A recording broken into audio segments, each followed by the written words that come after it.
involved in this effort today, and my greetings to my constituents here from the San Carlos tribe and the tragedy that has brought us all together. The San Carlos tribe is in Legislative District 7, and we are all very tragically affected by the loss of this young woman, Emily Pike, 14 years old, in the prime of her life. And many of us are mothers. I'm a grandmother. We hope that her death will not be in vain. We want to do right by her, and we want to learn and adopt best practices so that communications flow from this between group homes and the tribes. And I will do everything in my power to do what's right by her, and no one should lose a child. That is the most tragic thing a mother, a grandmother can handle. And so we're here to uplift you, Chairman Rambler, and the tribe, and do what we are chartered to do as state legislators, as closest to the people. And with that, thank you for doing this hearing. Thank you, Senator Rogers. If I could have everyone introduce themselves, starting with Senator Hatatli. Thank you, Chair. I am Senator Hatatli. I represent Legislative District 6, which really is a large portion of Arizona, northeast area. And myself and my colleague, Senator Rogers, share in our district the San Carlos Apache reservation. So thank you for being here. And this is certainly a measure, at least to a large degree, to give dignity and then also to respect towards a young lady whose life was lost through this tragically. But most importantly, we want to be able to pinpoint areas to improve the system so that we can better provide services to our youth, our children. So thank you. Senator Thank you. My name is Hildy Angus. I am a senator. I represent Legislative District 30, which is pretty big too. It's in northwest Arizona. And I'm very honored to be here. It is it's going to be a day where we figure out, we honor Emily Pike, but also figure out going forward what we can do better, because we must do better. So thank you all for coming. Representative Bliss. Hi, I'm Representative Bliss, Selena Bliss from Legislative District 1, which is pretty much Yavapai County, so also a rural legislator sandwiched between your districts. I, too, am looking for some answers and some outcomes as a result of these tragic events, and appreciate being here. Representative Gore. Thank you. Good afternoon. I'm Representative Sarah Lagoria. I represent Legislative District 5 in Central Phoenix, and I think I, at the risk of being repetitive, I echo the sentiments of my colleagues up here today. Thank you. And I'm Senator Karen Werner. I represent Legislative District 4, which is Scottsdale, the town of Paradise Valley, Northeast Phoenix, Biltmore, and Arcadia. And we're holding this hearing today because we are seeking solutions to ensure that what happened to Emily never happens again. We're going to hold a respectful meeting. We will listen to facts and be able to ask questions, with the number one goal in mind is that we want solutions. So when we leave this hearing, we will have another 1 or 2 stakeholder meetings to come up with the solutions and the future legislation that will protect children from this happening again. And we are going to hear from Arizona Department of Child Safety first. Kate Patak.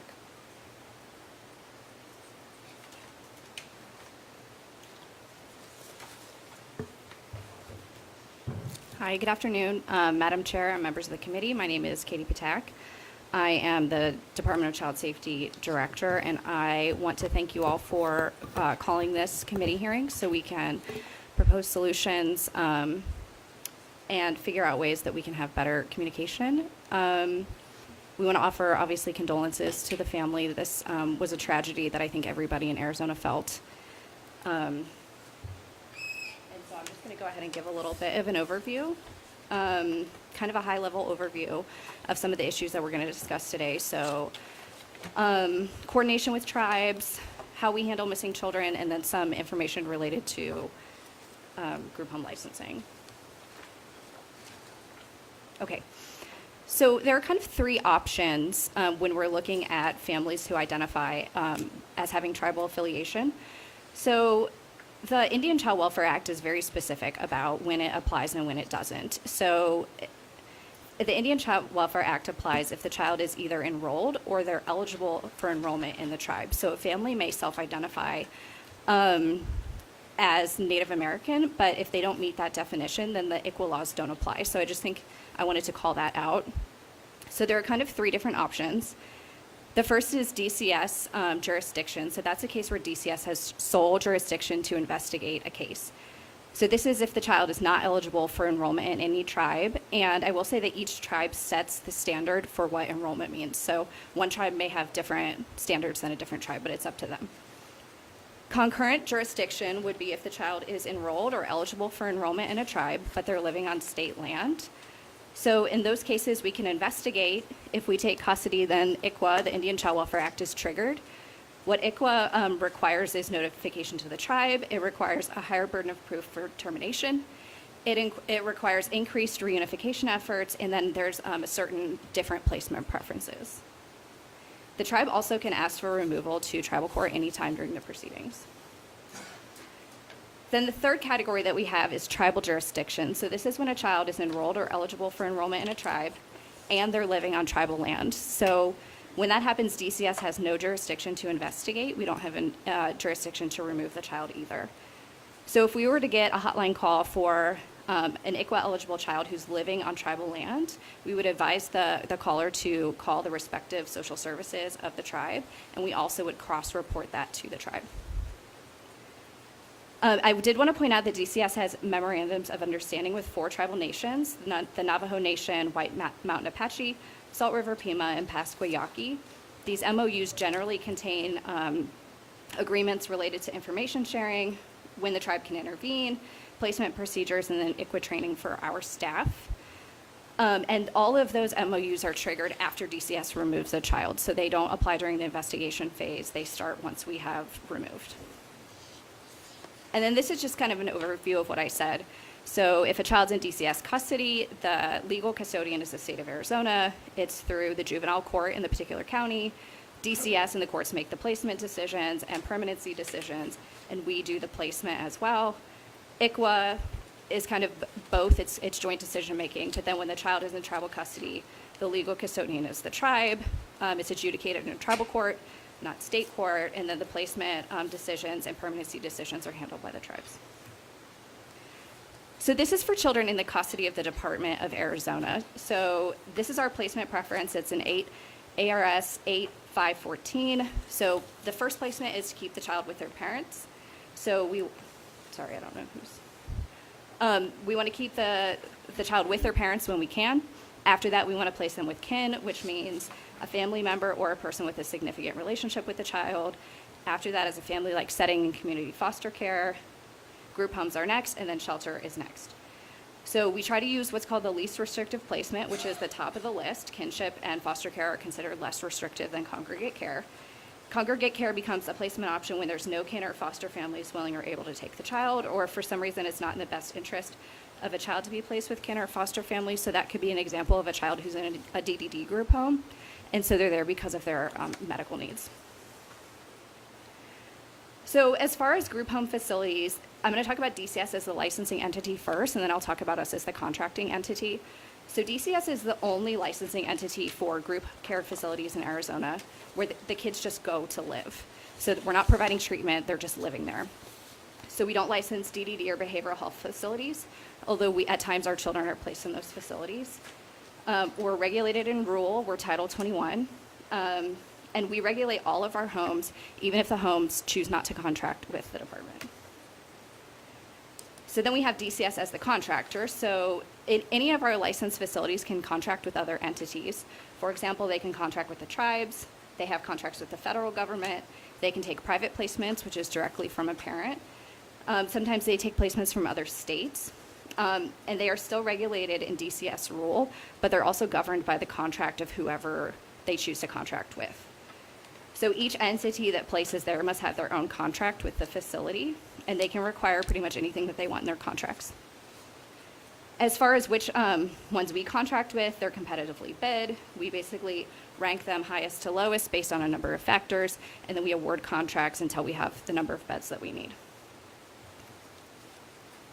I'll note the Qualified Residential Treatment Program, or the QRTPs. So this was a federal law that was passed a couple years ago called the Family First Prevention Services Act, which changed the funding structure for when kids come into care. So they allow us to draw down federal money for preventative services, which was not allowed before this.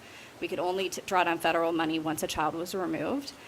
Under this one, so we can draw down money on the front end, but once they come into care, we can only get funding for congregate care for the first 14 days. After that, it's all general fund money, because it's trying to incentivize, right, the state to get kids out of congregate care. So despite the name, a QRTP does not provide medical or behavioral health treatment. They are designed to be trauma-informed and to treat particular cohorts of children. They have to qualify for this level of care. There's like an analysis that we do to allow them to go into a group home. And the federal policy preference is for a child to be in a QRTP because if a child's in congregate care, they want them to be there for a specific purpose, not just because that's where they're living. So I'm going to talk about runaway young people. This, again, applies to children in the custody of the department because our statute applies to children in our custody. So DCS is required to provide the least restrictive setting. We're also required under federal law to use what's called reasonable and prudent parenting.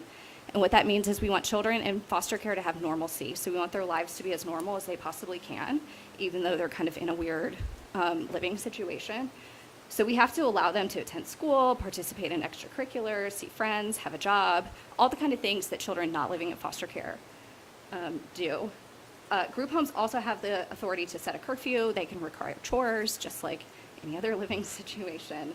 They can create a system of rewards and punishment. They're not allowed to use any sort of corporal punishment. They can't use like hot sauce if you swear or anything like that. When a child runs away, there are things in the rules that the group homes must do.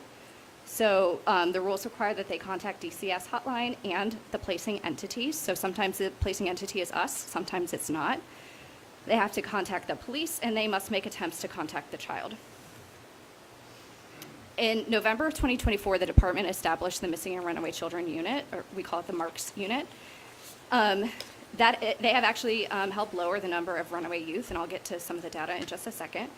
So they coordinate, they're a 24-hour, 7-day-a-week unit. They coordinate with law enforcement. So within 24 hours of reporting a runaway child, they report it to law enforcement, the children's family, if it's believed they may know where the children are, the National Center for Missing and Exploited Children, which is called NCMEC. And there's a bunch of other different people they have to contact in the statute, like the court, the attorneys, all these people. Placement, if the placement isn't the one who reported it, but normally the placement is the one who reported it. Some challenges related to this, sometimes police don't take a report. We have some kids who run every weekend, and so they're like, we know this kid runs, they're gonna come back on Monday, and so they don't wanna take a report on that. NCMEC, we can report to NCMEC, we can't make them post it. So sometimes someone will say, we know this kid ran away, they have, they're not in their group home, but they're not on NCMEC, and then they're asking us why we didn't post. So what we can do is we can tell NCMEC, we can ask them to make a post, but we can't force them to post the child. And then sometimes you have family who is assisting in either the runaway or the detaining of the child. So you can see in our numbers here, these are our runaway numbers. Since January of 2024, the number of runaway youth has decreased 34%. And then our MARCS unit has a ton of data, and if any of you are interested in it, I'm happy to go through all of it with you, but I'm trying to give you like a high level because there's a lot of it. What the data tells us is 81.5% of the children are located within 24 hours, which 24 hours is when the law triggers that we have to do all of these things. 75% of the current missing children who are gone right now today are missing from group homes. 21.5 of them are missing from a kinship home. And then since January of 2024, about half, 53% of the total missing and runaways were from group homes, 15 from kinship, and 7% from behavioral health facilities. And most of them are between 12 and 17. Any of the really young kids that you see missing are generally abductions. So it's a parent that's taking a kid from a visit. And that's what I have on the data. If any of that sparked questions, I can answer questions for you, or I can wait until others present. Madam Chair. Representative. Ms. Pitak, I do have a question. This one, the data, what it's telling us, is this since the establishment of the Missing and Runaway Children Unit, November of '24? So that started in November of '24. Before that, our Office of Child Welfare Investigations were the ones that helped with these, and so any data from before that we would be getting from them. So, Madam Chair, question to clarify, how much time is this data over, these numbers? So the first two are from November, so the 81% and the 75%, and then the third one is from January of 2024. The fourth one would be from November. Thank you, Madam Chair. Any other questions on this portion?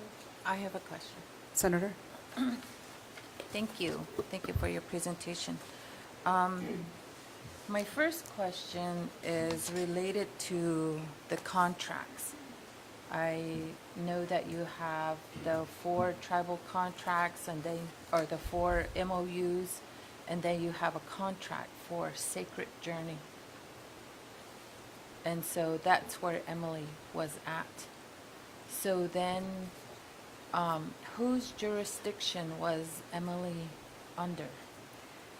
Madam Chair and Senator Hatothali, so our MOUs cover children to whom the Indian Child Welfare Act applies. In Emily's case, the Indian Child Welfare Act did not apply because she was enrolled in a tribe and living on tribal land. So the tribe had exclusive jurisdiction there and took custody of her. We have a contract with Sacred Journey to place children in our custody there. The tribe also had, at the time at least, and I believe they still do, a contract to place children in their custody there as well. So she was placed there pursuant to that contract. And then the MOUs, as I said, apply in ICWA cases. This was not an ICWA case. So then you're on your explanation, you're saying that Emily was not under the jurisdiction of the state. Madam Chair and Senator Hatothali, she was living in a home that was licensed by DCS, but she was placed there by the tribe. So who had jurisdiction? That's my question. Senator Warner and, Chair and Senator Hatothali, the tribe had jurisdiction over her case, so it was Okay. heard in tribal court. Okay. My second question is, when this answer that you just gave, is that pertaining to state statute, or how is that determined? It's not determined by ECWA. Is it determined by the contract that the tribe has with Sacred Journey? So Madam Chair and Senator Hatothali, that is my understanding, and the tribe, because they're here, might have more clarity around that, but my understanding is she was placed there pursuant to their contract. Okay. So you have, by statute, your department is required to do a number of reporting on missing, abducted, runaway children that's under DCS care. A few months ago, or a few weeks ago, we were given an Excel sheet on a printing with all of those numbers that are there. Based on what is reported back to the legislature, because I did review that data, and I would like to receive a briefing on what those numbers mean. Am I correct to conclude that that data that was presented or is reported does not include data Emily is not part of that data. Okay. So then this information that you provided on your presentation, this runaway youth data, and then the statistics that you presented on the second page, are those duplicate or unduplicated counts? Because I know that some kids have a history of running away, one child running away maybe 3 times or 7 times in a year. So is this a duplicated count or an unduplicated count? Madam Chair and Senator Hatafli, that in this slide, I don't know. I would have to ask. Okay, I think we need to be transparent in determining that count, because this looks great on paper, but if the numbers are not accurate, then that doesn't tell a true story. And so I think that's important that we all understand that. And then also, And Madam Chair, to that point? Yes. I do have that we have this slide deck from the Marks unit data, and it does have duplicated and unduplicated, so I'm happy to meet with you and we can go over that as well, or I can just email it to you. okay. And then my other question is, based on your example, people who work in these facilities, they do receive fingerprint clearance cards, right? That's a requirement that they have. So one of those requirements, regardless if they are in any capacity, they are deemed mandated reporters, right? Madam Chair and Senator Hatafli, I believe that they are, but I would have to look at the mandatory reporting statute. Okay.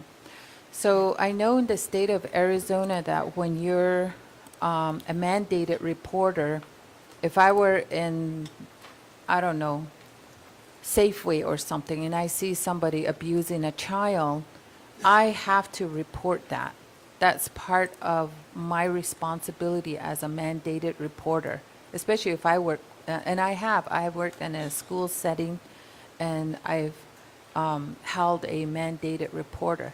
And then I've also worked with youth for a number of years, for more than 30 years, from 5 through 24 years of age. And so part of that responsibility of being a mandated reporter includes reporting of any type of abuse or anything that's outside of what's deemed safe, positive, and a trusting situation that these kids may be in. So I'm wondering why we won't be able to report any type of situation that these kids fall in when it comes to a group home, even if it is under the jurisdiction of a tribe, because this is licensed by DCS. Or does it say somewhere in these rules that says that, yes, we license you, but if you have a contract with any tribe, then we're not responsible for those kids, these tribal kids? Or is that written somewhere? I just want to see Yeah. something on Yeah. black and white, because when you absolve responsibility for a child, no matter what ethnicity that they're from, it's still a child. We're still talking about a child. And so that's the type of documentation I'd like to see. And Thank you. Madam Chair and Senator Toffoli, I think there's two kind of different things we're talking about here. So one is a violation of a licensing rule, and then there's a child welfare allegation. So child welfare allegation, the mandatory reporting, is abuse or neglect as defined in the statute.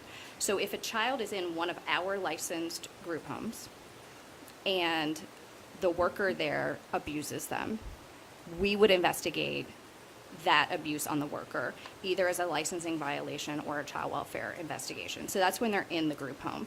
But if they're being abused, like while living, before they come into care, that would not be our jurisdiction. So if a worker called and said, hey, this group home doesn't have enough food, that's a licensing violation, right? And so regardless of who's placed in the home, if they have a federal contract, they have a tribal contract, we will come out and investigate that. If they say this worker is physically abusing the children, it's our licensed home, we're going to come out and investigate that. So I think as far as who has jurisdiction for placement, it's still the placing entity, which in this case was the tribe. Chair, just a comment. I'm very glad that you outlined that very clearly, because we're not just talking about the group home. We're also talking about some of these other places that she was at. And DCS and DHS also licenses and regulates those facilities. And so when we talk about children, abuse comes in many forms. You have verbal abuse, you have physical abuse, mental abuse, psychological abuse. And so I'm very glad that you mentioned that, because I think it will be pertinent, and it's good information that I'm glad that my colleagues were able to hear that. So thank you so much. Thank you, Chair. Thank you. Ms. Patak, I want to go back to the jurisdiction that related to tribal versus DCS. What does DCS know about a Native child that is placed in state care? So in, you don't have to give the details, but in Emily's case, she's a tribal child, and she was placed into a DCS licensed facility. What would that staff know about her and her situation when she comes into care at the group home that she went to? Yeah, so Madam Chair, as far as what DCS, the DCS knows, we would only know anything that was called into the hotline and then cross-reported. As far as what the placement, so the caregiver or the group home would know, would be whatever information the tribe would give them. So when we place a child, we have a placement packet, which has any information we know about the child. So if we know their behavioral health history, if we know their medical history, if we know the reasons that brought them into care, we would give that. As far as what this group home got from the tribe when Emily was placed there, I don't have information about that. It is my understanding that they were not aware of what had led up to her being there. And I think that is something that's very, very important, that moving forward, that DCS and the tribes communicate that information and have some way of sharing the data on that child. So we were provided by the tribe a timeline, and they've been very gracious and very helpful in briefing us on the situation. And it would have just been vital for the people who took her into care to have known what had transpired and led to her being there. It is a recommendation I'll be making ultimately when we do our report, but as you just said, they didn't know anything about her, and I think that is something that's really important that we change. So, any other questions? Chair, I have one more question. Senator? Thank you. What is CPS's responsibility or oversight, perhaps even direction, for a group home when a child goes missing? Because we have statutes in place for missing children. What is that responsibility, and what will it look like with what happened with Emily?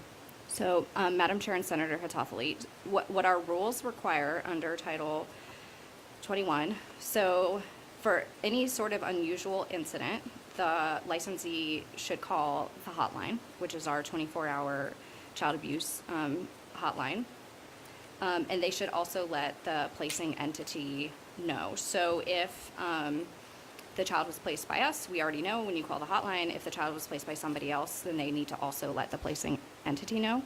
If the child is in our custody, then it triggers all those things in the missing children's statute. which requires the call to police, NCMEC, let everybody on the case know, call all their friends and family, try to find them. Law enforcement has certain obligations. They have to like place their photo on whatever. If the child is not in our custody, that statute is not triggered because we don't know who the judge is. We don't know who the friends and family are. We don't have any of that information because the child isn't in our custody. So it would be up to the placing entity to take whatever steps they're required to take when the child runs away. Senator Representative? Quick question, kind of pulling from something you said and something that you said, Ms. Piquet. So if a child is in custody of DCS, you have, you know, a packet of health, history, background, everything. Where was the breakdown, and maybe this might be a question if we have the tribe coming up, but to Senator Warner's point of how do we close that loop of communication if it was a communication breakdown, who would be the providing entity that would have had that equivalent packet of background information that DCS has if it's in your custody? So, Madam Chair and Representative Liguori, it's the placing entity. It's whoever's putting the child into the group home. Because we wouldn't, if the child's not in our custody, we don't have any of that information.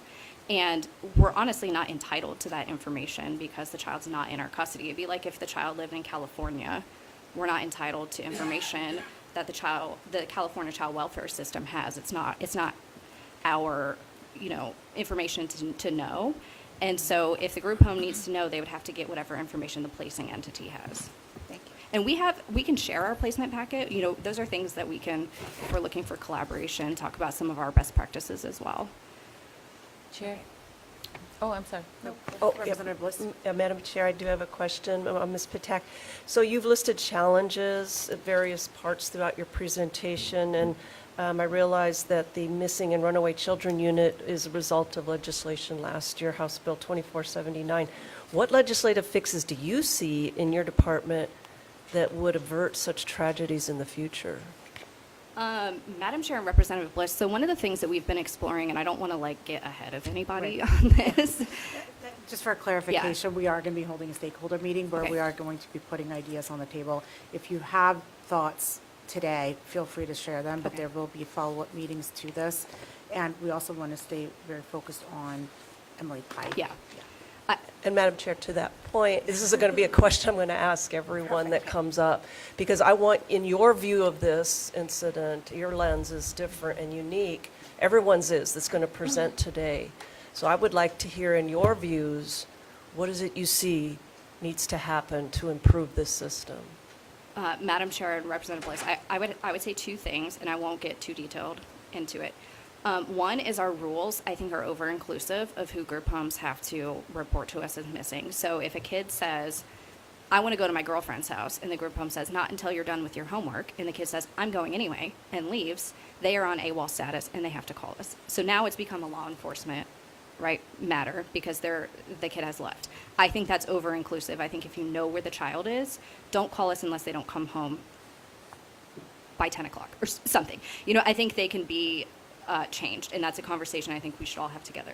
The other piece is, on any given day, there are 80 children-ish in our group homes who are approved for a higher level of behavioral health care. So they are approved for residential inpatient treatment, and a bed is not available for them. And so these are children with behavioral health needs that cannot be met in a traditional group home, and you're seeing these behaviors, whether it's self-harm, whether it's substance use, whether it's running away. And Senator Shamp passed this year and got signed SB 1333. That is a first step, I think, into addressing some of that by requiring the behavioral health homes to take the child if they fit their profile. I think that's a great first step, but I think we need to continue that conversation because we are not equipped to deal with the children with these kind of significant behavioral health needs. Thank you. Chair? Senator Hattori? Yes, thank you. One of the recommendations that I would like to make is, being that Emily Pike was born in the state of Arizona, resides in Arizona all of her life, regardless of what tribe she's a member of, she's an Arizonan. And we have Arizona revised statutes for our constituents. And so regardless of contracts or whatever the situation is, I think we need to have a give and take so that CPS, we cannot say that they are not our jurisdiction because we have mandated reporting. We can't just sit by and say, well, we can't help you because they're not under our jurisdiction. And I think that's important that we know where these kids are at, regardless of what this classification, because at the end of the day, it's just administrative. And so I would like to make that recommendation that we can't use that excuse anymore when children are dying. And I think it's, I think we need to have the sharing of that information and then the data that is being reported back to the legislature also needs to be included, inclusive of all of that information. Thank you. Director Patak, who was responsible for the treatment, therapy, whatever they thought that Emily needed when she ultimately went to Sacred Journey the first time? Madam Chair, she was never in the custody of the Department of Child Safety, so we did not make any placement decisions for her Or treatment? or treatment decisions. Okay, No. thank you. Any other questions? I have one more. Senator Angus? Oh, go ahead. Just real quick, so, thank you, Madam Chair. So who did make the decision? Who does make the healthcare decisions for the child? Medications, things like that? Madam Chair and Senator Angus, my understanding is that it's the tribe because she was in the custody of the tribe, but you would probably have to ask them. Okay. Madam Chair, what is the background? Why has it always been separate like this? What was the initial reason for making the two jurisdictions? Madam Chair and Senator Angus, it's tribal sovereignty. So we don't have jurisdiction. Like, our police force can't go on tribal land and make an arrest, right? I mean, so when a child is living on tribal land and either eligible for enrollment or enrolled in a tribe, the tribe has exclusive jurisdiction. The state can't come in and tell them what to do with their children. Sure. Thank you. Based on the answer you just provided, when a tribe comes in and they want to work with DCS, you have a contract, the Sacred Journey contract, and then you also have the MOUs. But some tribes opt into contracts. Is there a discussion on the advantages and disadvantages in how this working relationship will move forward? Madam Chair and Senator Hatothly, I'm going to look at.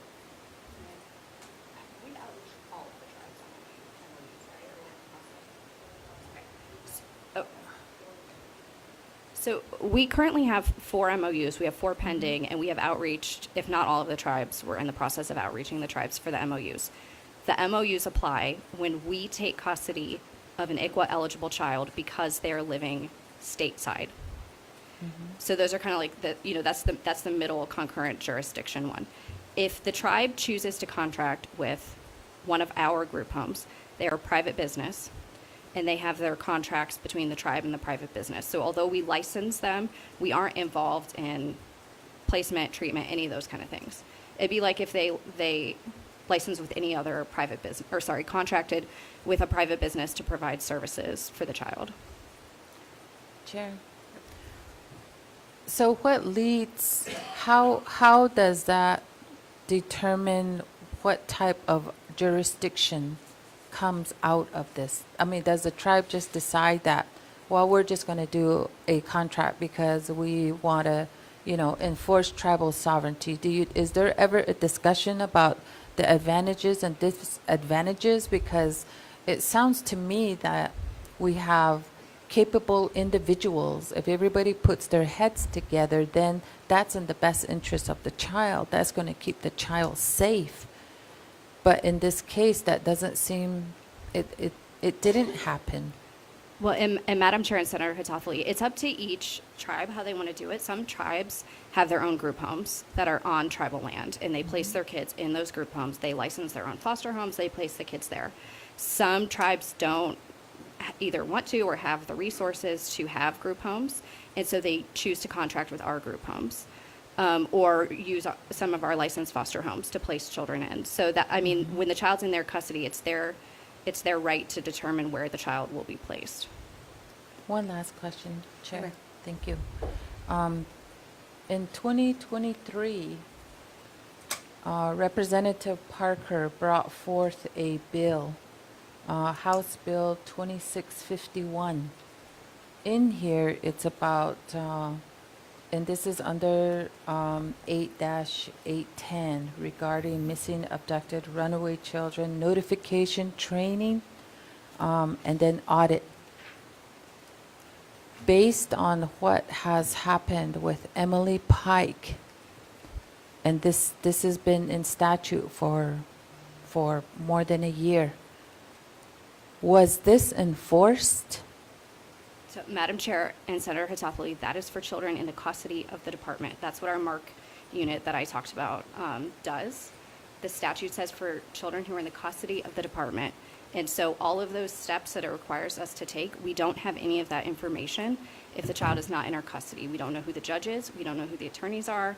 We don't know who their parents are. We don't know who their friends are. And the statute specifically says children in the custody of the department.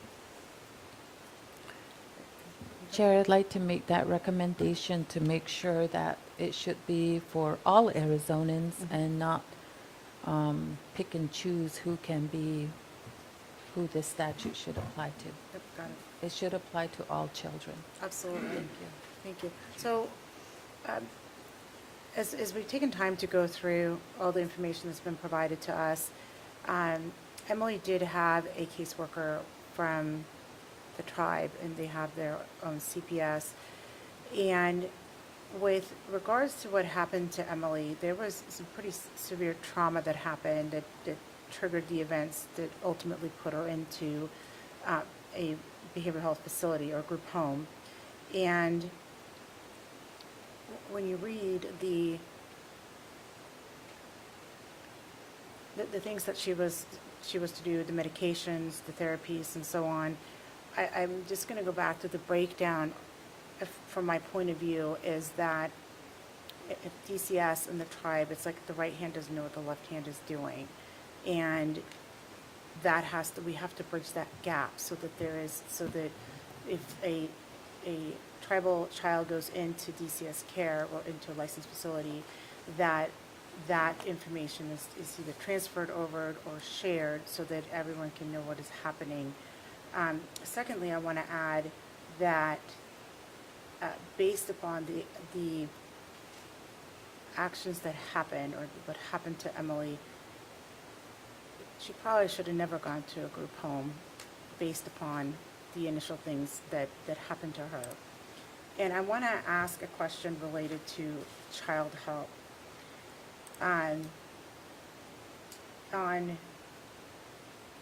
She had, well, I think everybody knows the initial report was July 13th.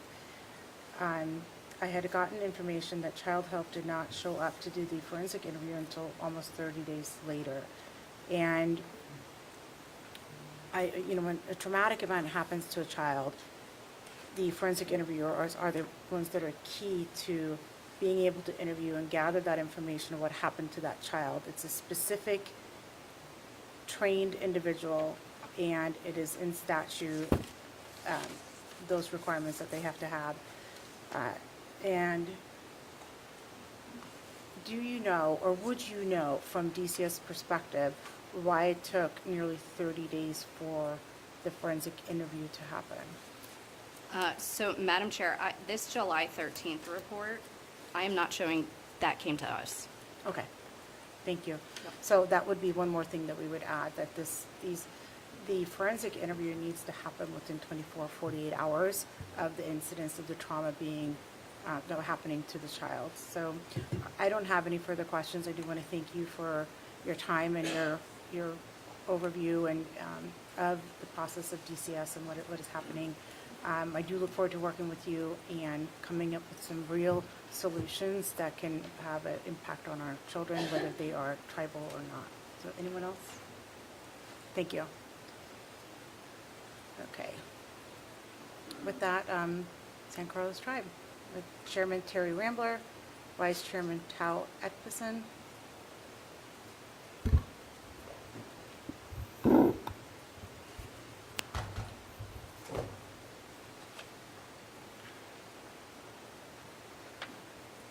Good afternoon, Good afternoon. Thank you for being here. Madam Chair, Senator Hatafli, Senator Angus, Representative Bliss, Representative Ukori. Did I pronounce that right? Thank you. The tribe continues to mourn the tragic death of Emily Pike. Thank you, Senators and Representatives, for your interest, concern, and leadership on murdered and missing Indigenous people. The tribe appreciates Senate Bill 2281, designated as Emily's Law, which initiates the turquoise alert system for missing Indigenous person under 65 years of age. Thank you. We have met with Governor Hobbs and Arizona Attorney General Chris Mays, as well as FBI Director Kash Patel. This crime must not go unsolved. Emily was murdered in a cruel, depraved, heinous act, and the perpetrators must be held accountable.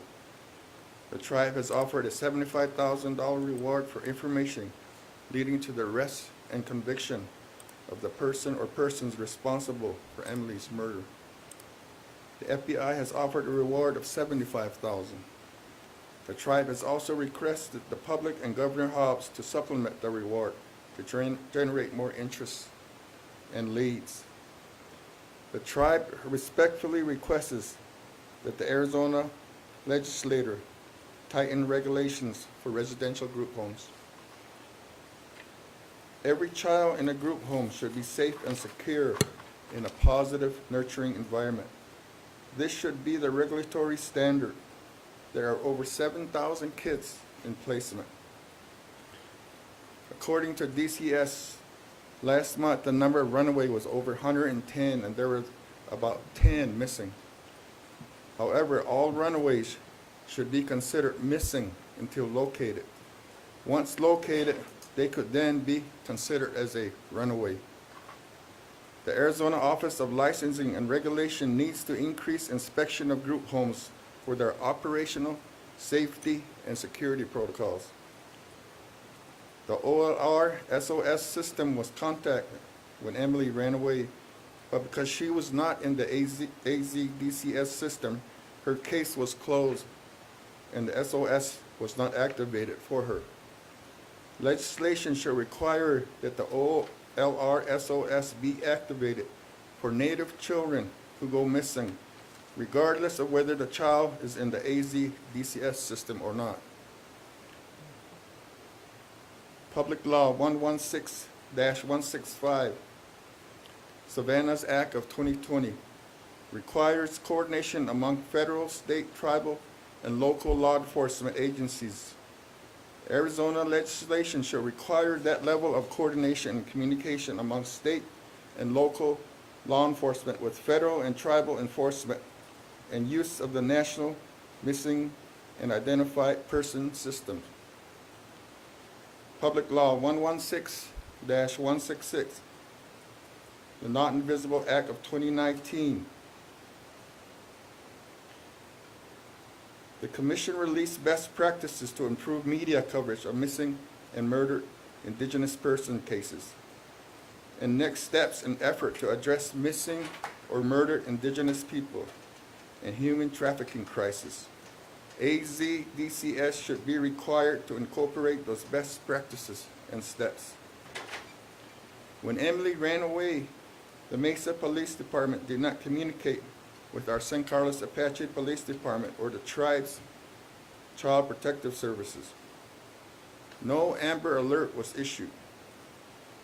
The moment a Native child goes missing, the group home must be required to immediately contact local law enforcement, who in turn must be required to contact one, OLR, SOS, and AZDCS, regardless of whether the child is in the state DCS system or not.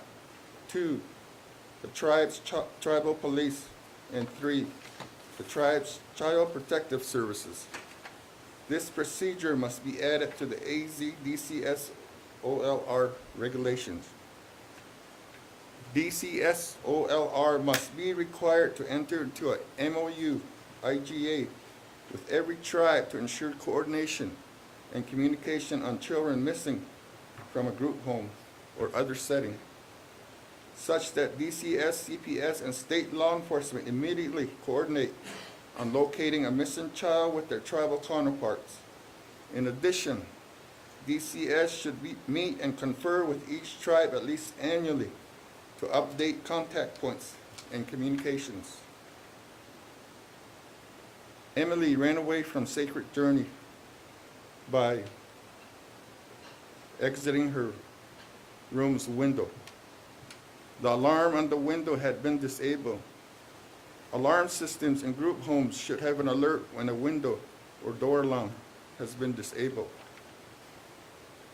Every child entering a group home should be provided with a burner cell phone that has the Life 360 app. This would enable real-time tracking of the child. Emily did not have a cell phone. Had she had one, her fate may have been different. An appropriation should be made for AZDCS to ensure better coordination and communication on MMIP. I just want to add this last part is that Emily was a child of us. In our Apache tribe, we're at about 17,400. So we don't have 1 million people. We don't have 100 million people. That's just all we have. That's who we are. So any one person that we lose is a tremendous loss. Emily was a child of ours. Emily was also my personal relative. So this cuts deep. I just want to thank you for holding this hearing today. It means a lot to us to be heard, to sit across as leaders and speak directly to one another and how we can improve the process for the safety of our children. Thank you. Thank you very much, and I'm so sorry for your loss, and I am committed to finding solutions that will really honor Emily and ensure that our future children are protected. Madam Chair. Yes. Mr. Chairman, I just want to say that I'm asking the same question, and you gave it to me very, very clearly in a list, very clearly articulated what we need to do as a legislature to prevent future tragedies. So for that, I'm deeply appreciative. Thank you. As leader to leader, we know how busy we all are, and whenever somebody can be direct and concise like that and get what you want, then we can get to the issue and try to address it sooner than later. Thank you. Alex, do you want to say something? Attorney General. Madam Chair, members of the committee, thank you for this opportunity. I'm the Attorney General for the St. Carlos Apache Tribe, and from my team, we appreciate your involvement in establishing legislation, regulations for group homes. There were quite a few gaps. I think Chairman touched on them. Principally, the idea of coordination and communication has to overcome what we call jurisdiction and sovereignty. It's in everybody's interest. The number of kids that are in the system have been decreasing since COVID, but it's still a big number. It's 7,000. And last month, there were 80 runaways, and there were 10 or so missing. And I noticed up on the screen that the director provided, and in their own chart, which we've looked at, it looks like everything's been resolved, most of these runaways. They're located. And in fact, the number is 86 to 80. So 86 are located out of the 80 that were missing or running away. That doesn't jive. And 10 is too many. 80 is too many.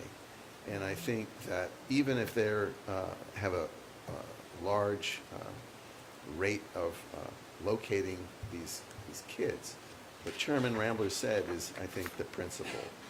And that is, every kid should be considered missing until located. And I understand why they've been called runaway. And in fact, every CPS worker, they go through a process. Oh, yep, she's probably with a boyfriend, or he's with a girlfriend. They're just a runaway. And so then they step back. The problem with that is there ought to be, since these are children, a much higher burden, which would come if they are missing, and not if they're running away. And I think our hats are off to law enforcement who are in the room today. Mesa did an outstanding job trying to do the work of the investigation. So did Ela County. BIA law enforcement was involved. The FBI was involved to a degree. But there, the FBI stops after the age of 12. And our own police department has been coordinating with all of them. And it just goes to show there are monsters out there. And they take advantage of kids, number one, because kids are the most defenseless. And I think what Chairman was saying about the standard, that should be up front in all the regulations and all the law. The standard should be that children should be safe and in a nurturing environment. And so I think that if this committee and the legislature takes a look at those operational standards, security systems, and accountability, so that there is a greater degree of coordination. Now, yes, the director did mention that there is a process for these MOUs, but it's coming from the department. It's not mandated by the legislation itself. And I think that the two federal laws that are out there really require better coordination, communication. So it's impingent on all of us, especially the state, to have those contacts looked at every year or every 6 months.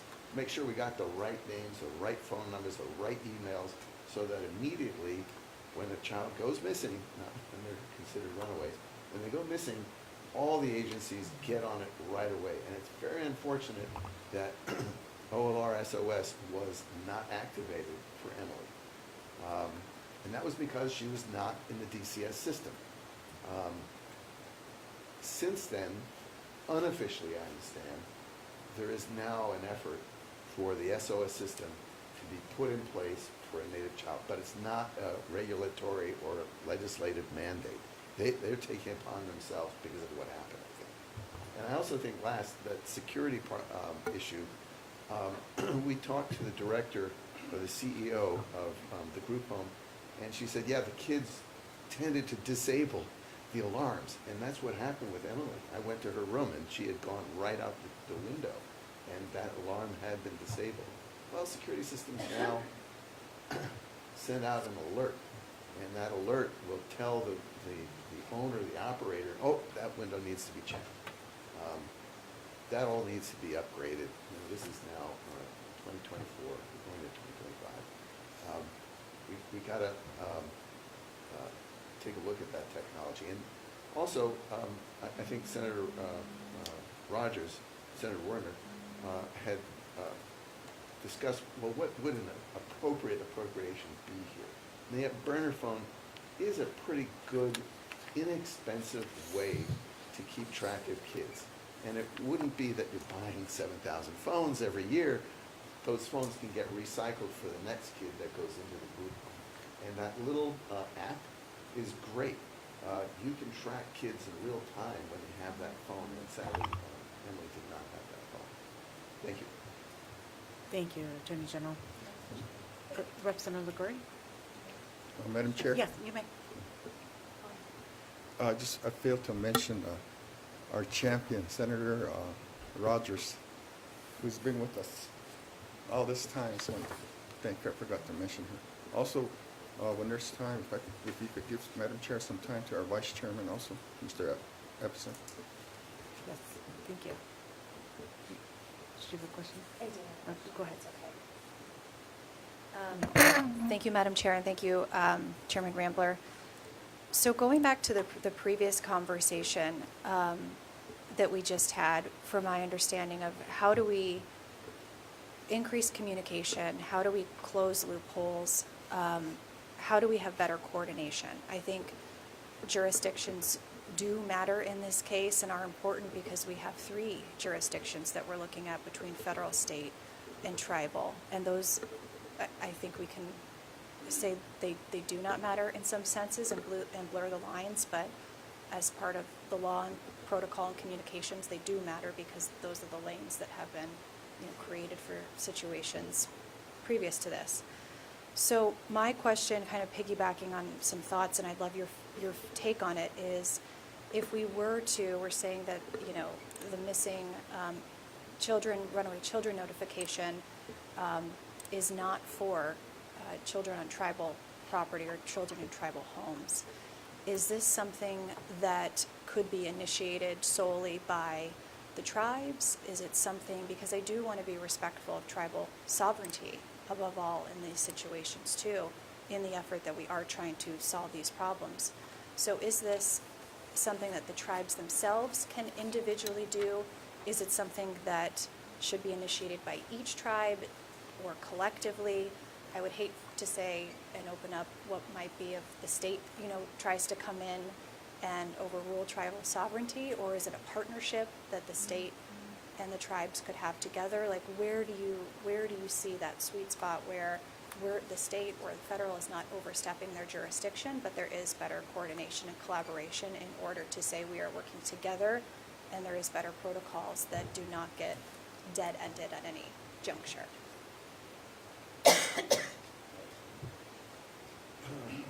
Madam Chair, members of the committee, Representative, those 2 acts Chairman Rambler mentioned, Savannah's Act of 2020 and Not Invisible Act of 2019, they provide the impetus for different jurisdictions, the state, local law enforcement, tribes, and federal. So if it's there and they can provide training, I think it's incumbent upon the state to require DCS and OLR to have that level of communication and coordination, even if the child is not within the DCS system.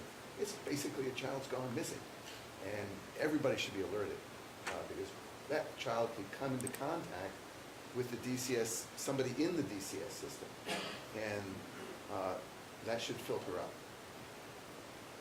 Thank you. Any other questions? Just to follow up. You may. I pull it up. Thank you. And then we did recently pass a law, HB 2281. I know it won't be into effect until whenever we sine die, but where do you think that plays a role in the solution Madam space? Chair, members of the committee, Representative Liguori, that's a good first step, and that is an alert system. I think institutionally, from the department and law enforcement and tribes, that communication has to be put in place. And the only way to do that is through legislation and regulations. Thank you. Thank you very much for coming today. We're very grateful you're here. I have a question. Thank you very much. Hold on. Senator Hurtagle has a question. Oh, I think, Very good. is the vice chair going to speak first? Oh, yeah, I just want to kind of summarize what we're saying here, Madam Chair and members of the committee.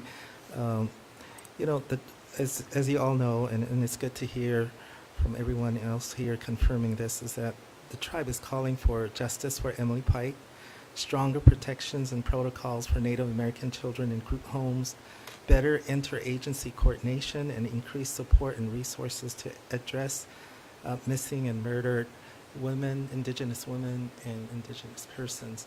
So we're all on the same page and we're doing what we can. But jurisdiction is really a sticky issue, because on the one hand, tribes are wanting that sovereignty to be respected and upheld by state courts.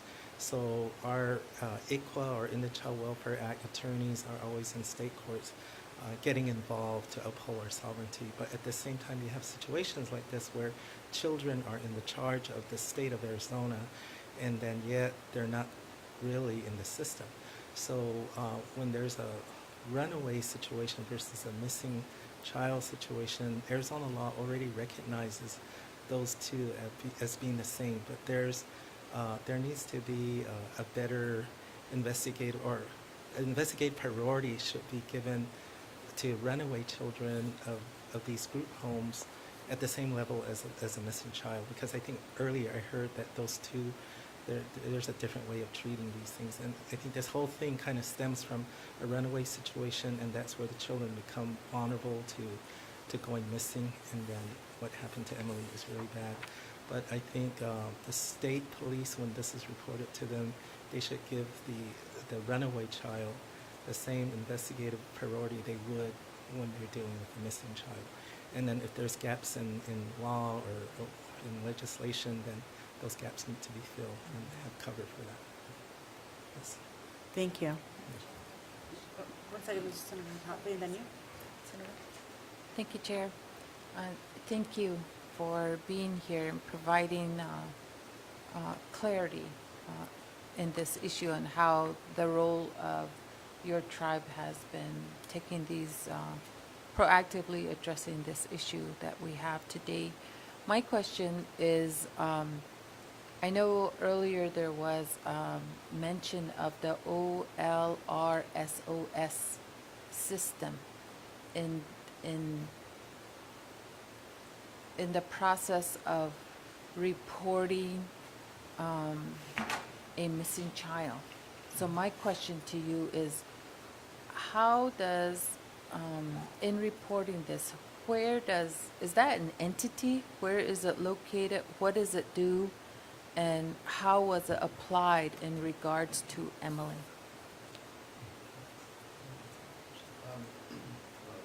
Madam Chair, members of the committee, and Senator Cotton, thank you for the question. It's the Office of Licensure and Regulations. They're within DCS. That SOS system is kicked in when a group home calls and reports the child is a runaway, the child missing. In this case, as I think Chairman mentioned, there was a report by Ms. Morales at the signature. But because Emily was not in the DCS system, they did not accept the report. Since then, unofficially, OLR has reported the Native children to the SOS system. That's my understanding. I don't know that exactly. The director can answer that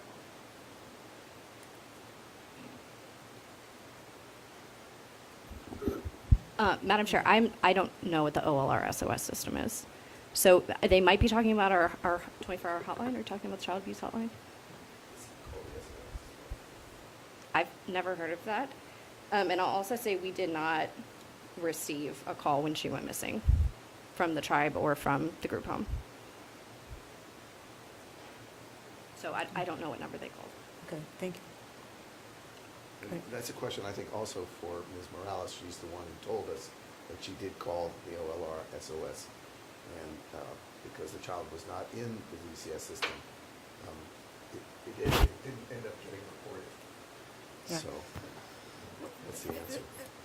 Yes, and this is, it really is an example of just a breakdown of the systems and the two systems, and I am very glad that it seems that we have agreement on a path forward that will solve these problems so that what happened to Emily won't happen again. And, there was a long road that led to her running away, and there are just so many junctures that this could have been stopped. ahead of that, and I am committed to having a solution for this and ultimately for this SOS system that you're sharing about. I think it's important. So, Yeah, Madam Chair, members of the committee, can I just add one more thing? Yes. Yeah, so I think the concern that I've had anyway is what was the level of supervision, monitoring, and restrictions for a child in the group home, regardless whether they come from the tribe or whether they come from off reservation, regardless of their ethnicity. We need to, like we were saying earlier, that we need to, increase those levels to where it's more assuring that our children are safe in these homes. And but when I look at legislation, proposed legislations, and recent legislations, there's some parts that seem to be missing. Like I think there's one that's proposed or might have passed, but it pertains to abuse by employees of group homes. But what's left out is neglect by employees of group homes. And I think that's where our concern is in terms of what was the quality of supervision, what was the quality of monitoring, and it seems like that part was overlooked in the legislation that's either being proposed or had recently passed as it pertains to employees of group homes. So that might be an area to look at. And also clarifying legislation as to reports, like if a child is not Native American, lives in the state, 100% under state jurisdiction, when they get reported as a runaway, at what point does DCS get involved? And that type of process might be available to tribal children that are in group homes regardless of where they came from. So some clarifying legislation would probably be recommended or something like that. Madam Chair, to that point, I was working. Lori was Oh, first. it's Okay, good. quick Thank to you. that point, because I don't want to lose that thought of neglect, the concept of neglect. I'm working with the KC Family Foundation, and they said baseline to any state is look in your Arizona revised statute. Do you clearly define neglect? We have a lot of room in Arizona to that point, and that's something I'm personally looking at. Thank you for that reminder. Thank you. Senator, or Representative.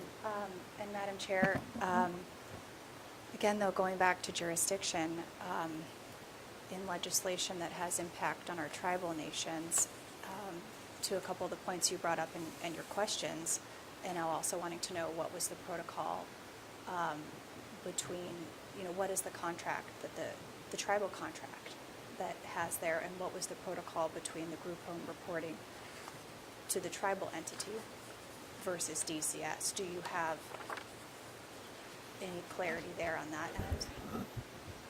Madam Chair, members of the committee, Representative LaGloria, there is a contract the tribe has with that group home, with all the group homes that we have. And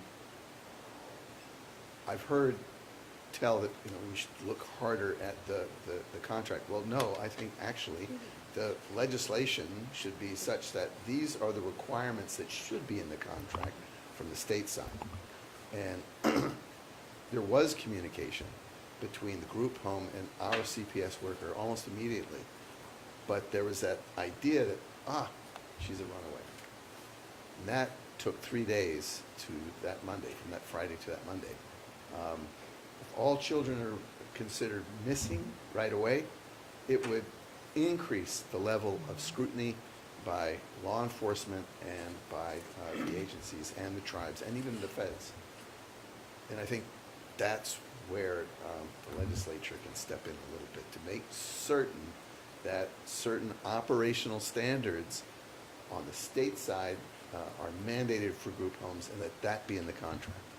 Madam Chair, You may. regardless of whether the group home is on tribal land or non-tribal? Well, we're talking only about the group homes off reservation. On our own reservation, we have our own laws, and our group home is actually kind of small. I think there's 4 kids in there. And they do a really good job with what little they have. But from my understanding, she was not a part of DCS or the state, and it was on tribal. It was a state group home, state licensed group home. In State Mesa. licensed group home in Mesa, off In Mesa. tribal land. Yes, Okay. ma'am. Not off tribal land. Okay, thank you. I have a question. Senator. Thank you. My question, and I'm glad that you mentioned the timeline as or some time regarding what happens when a child is reported missing. It's almost instantaneous. There's a timeline that's set in statute of what these next steps happen when a child is reported missing. But when a child is reported as a runaway, what does that look like? That's question one. And number two is, when was Emily missing? What date was Emily missing? And because she was deemed a runaway, when did the notification to the tribe or even to the police happen?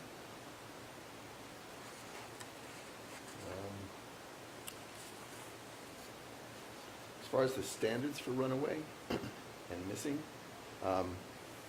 runaways are basically, they have an idea where that child could be. It's like with a boyfriend, at the park, but they're not in the group home at that moment. And there'll be another child who says, oh yeah, we saw her go to the store. Or we heard that she's with a boyfriend. Missing is when there's no information, and it's, again, a timeline. And that's why I think our recommendation is that every child, the moment they're not accounted for, they are missing. That way, the level of scrutiny increases, is heightened. Of course, there will be folks who don't agree with that, but these are children. They are the most defenseless and the most in need of folks looking out for them. As far as the timeline itself, I have the timeline of court proceedings and So I know in the dates, and I timeline, can give that to the committee. Chair, to the point, according to the timeline, she was reported missing by the group home on Monday evening on January 27th. And according to the initial meeting that we've had, there was the verbal report that she was actually missing on a Friday evening. So why did it take Friday, Saturday, Sunday for the group home to report her to the police on a Monday evening, and then for the tribal representative to report her on Tuesday? That's 5 days right there. We don't know what happened in those 5 days. Right. Madam Chair, members of the committee, Senator Totley, my understanding is that she left on the 27th on her own. The group home manager reported her missing to the Mesa Police Department at that time.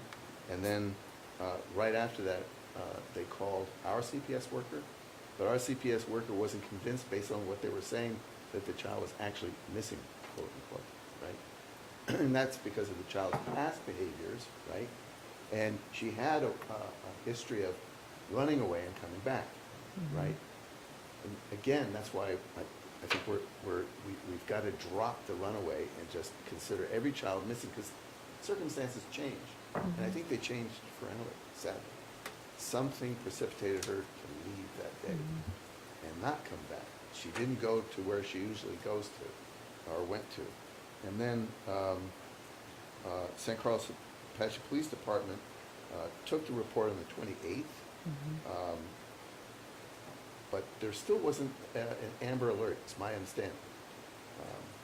That didn't happen until much later. And there's 2 weeks where she was just gone, and that's why I think the commission, the federal commission, was recommending that there be heightened media alerts at the outset when a child is missing, not after, the press was here. They all took an interest after she was found dismembered. They should have been informed immediately there's a child missing in Mesa. And the press is really good when it comes to getting stories out. But that SOS could have precipitated that. But again, I think the SOS needs to be looked at more carefully and perhaps consider the Federal Commission's recommendation on involving the media the moment a child goes missing. Get the description of the child. What were they wearing that day? Their height. Places that people think that she or he would have been going to. That's crucial information, the first 24, 48 hours. And had that gone to the press at that time, who knows? It might have been different. Thank you. Thank you. I have one more question. And could one of you, or maybe Mr. Ross, explain to the committee what was the cause that placed Emily in the group home to begin with?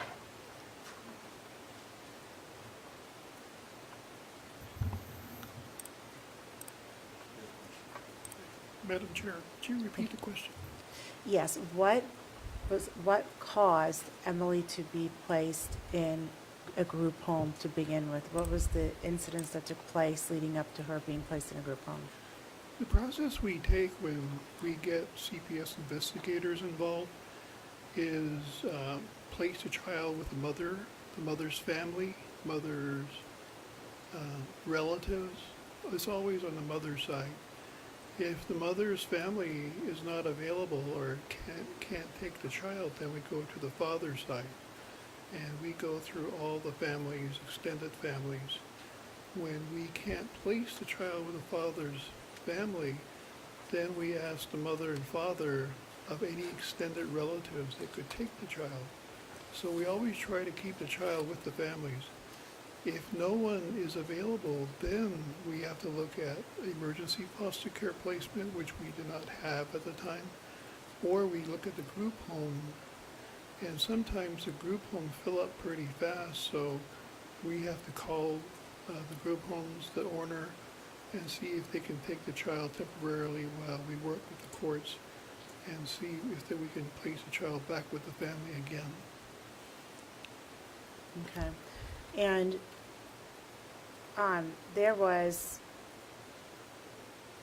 Emily was victimized, which was the start of this journey for her.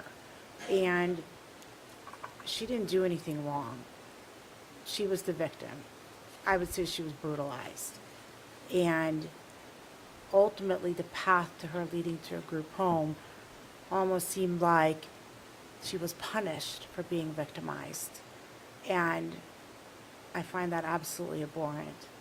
And we need to fix that piece of it. So this is a long piece that we have to fix from the start to the finish to when she went missing and the horror that happened after that.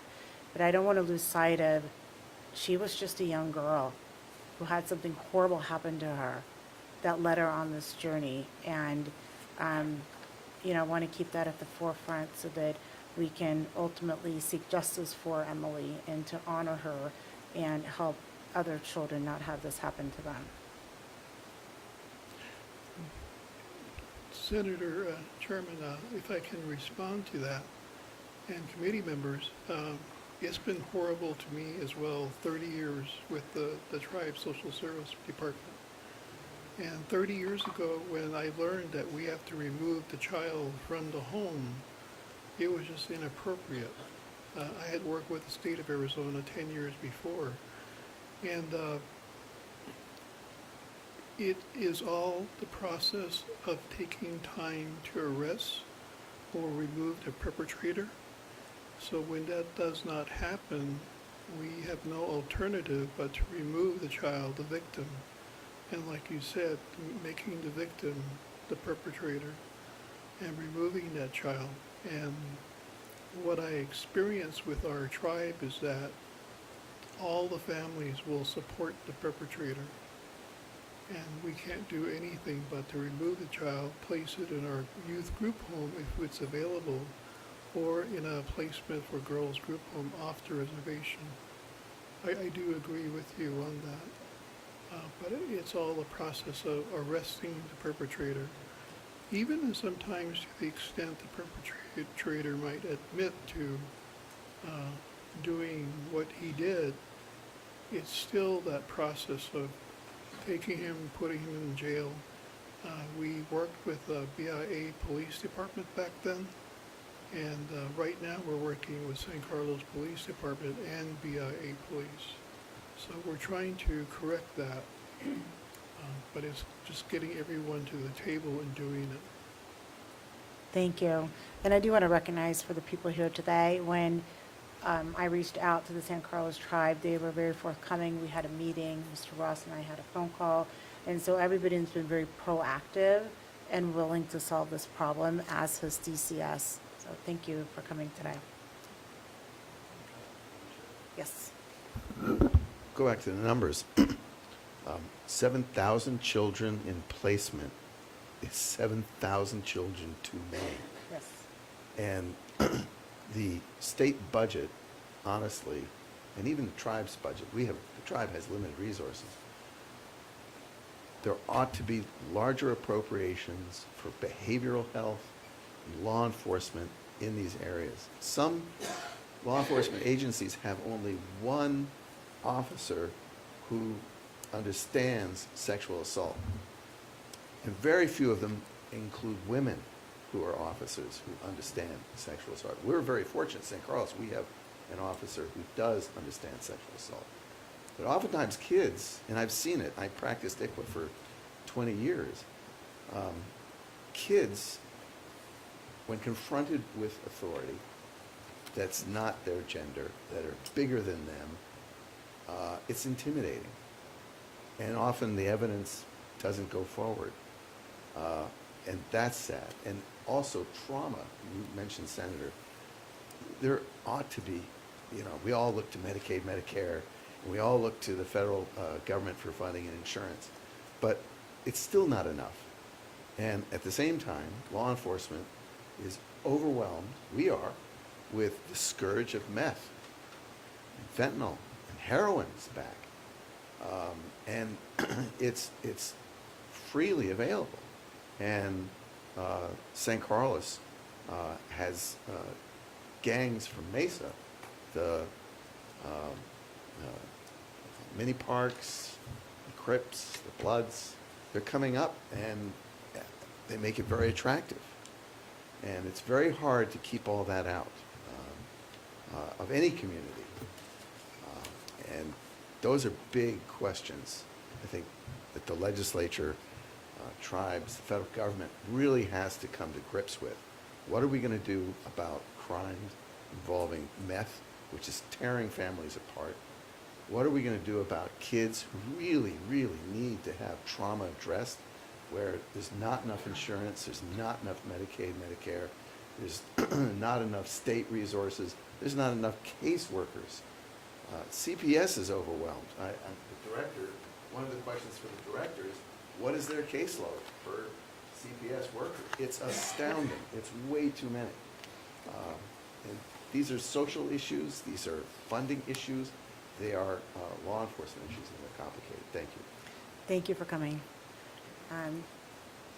And we are going to move on to our... Thank you very much. Thank you. Thank you for coming. We're going to move on to our law enforcement that's here today, and it is also National Police Week, so thank you for coming here on this day. We're going to call up the City of Mesa. Gina Nesbeth, Deputy Chief of Mesa Police. Good afternoon, Thank Madam you. Chair and committee members. And There we a go. little bit closer, how's that? Yes, perfect. Thank you. Thank you for inviting me here to share information on how the Mesa Police Department investigates missing persons cases. I would like to offer my sincere condolences to the Pike family for their loss. I want to start with the process and the protocol, explaining what we do. First, we have a missing persons investigative guide. So we have a very robust policy and guide that dictates how we handle these situations. It's a comprehensive resource for our patrol officers and our missing person investigators. It provides guidance and references on what needs to be completed when we are handling these types of investigations. Patrol officers will respond to the initial call for service. They collect pertinent information and they conduct the initial investigation. That includes talking to the reporting party, providing any information that was given, in this case a group home, any information that was provided to them, and to conduct any interviews that we may need to do. It also includes gathering a photograph, hopefully a current photograph of the individual, a physical description, caseworker information if it's applicable, places frequented by the child, friends, relatives, any information that will allow us to continue with the investigation. This initial information allows us to categorize our missing persons into one of three categories. So we have a Tier 1, which includes Amber Alerts. And we've heard the phrase Amber Alert a few times today. It's important to understand that Amber Alerts are specific to abductions with specific investigative information that can be followed up on. But also in that Tier 1 is called a Silver Alert. So a Silver Alert is for individuals who have diagnosed developmental disabilities. So it's important to understand that it's very much defined by those things. So that explains our Tier 1. Our Tier 2 are those situations that do not rise to the level of a Amber or Silver Alert, but include endangered missing persons. And so there is a checklist that we also look at for that. And then we have Tier 3, and Tier 3 is an investigation that does not fall into either of the other two categories, but would still require some sort of response. Sometimes it might be an attempt to locate or a be on the lookout sort of response. Each of these tiers has required response associated with it. For a Tier 1 and a Tier 2 investigation, patrol officers will review the case information with their supervisor and determine if a call needs to be made to our on-call Special Victims Unit sergeant. If appropriate, the SVU sergeant will assign a missing persons investigator right at that moment, so they will be on call as well. And they will begin the process of investigation along with the patrol officer. And that means gathering any additional information, actually physically going to locations where maybe the child might frequent, getting a hold of friends. It is making communication with a DCS social worker or a tribal social worker. It's making contact with the family in case the child, went back to the family. Anything that we can hit on, we will do at that moment. Patrol officers are required to enter a missing person into NCIC within 2 hours of responding to the call. So there's a time limit for you right there. It doesn't even matter if let's say missing persons wasn't going to respond to the call, the patrol officer still has that requirement, so that always happens. And then any additional response will be dependent on more case facts. If the on-call sergeant is not contacted on a case, we have a process in place where every day the on-call sergeant or the on-call missing persons investigator will go through, we run a report, and it goes through all missing persons cases that we have received in a time frame because we do it daily. It's every day that we do that. We give particular attention to those cases where the child is in DCS custody. That is one of the factors that we consider in assigning and moving that case forward. The SVU sergeant will determine the assignment. The investigator will follow the guidelines as if they were called out. They'll do all the same things as if they responded at that moment when the patrol officer initially went. In both scenarios, the investigator will evaluate if the Silver Alert is appropriate, and we have 24 hours to evaluate if that Silver Alert is appropriate. If it meets the criteria of a Silver Alert, then the bulletin will be sent to our Media Relations Office. From our Media Relations Office, it gets sent to the Department of Public Safety. And ultimately, the Department of Public Safety determines if it is, in fact, a Silver Alert criteria. If it does not meet the Silver Alert criteria, a bulletin is still created, and it's posted to our missing person social media platform. I'd like to take a moment to talk about the program we use for bulletins. So in Mesa, we actually have the program called Locator. And Locator is the NCMEC software. So NCMEC, obviously we know, is the National Center for Missing and Exploited Children. And so what happens because we're using their software, as soon as we create that bulletin, it goes straight to NCMEC. And like you've heard before, whether NCMEC posts it on their social media platforms is strictly up to them, but we will receive a confirmation that they in fact have received that bulletin. There are a lot of variables when it comes to our response to missing persons, including missing person cases that are reported from group homes.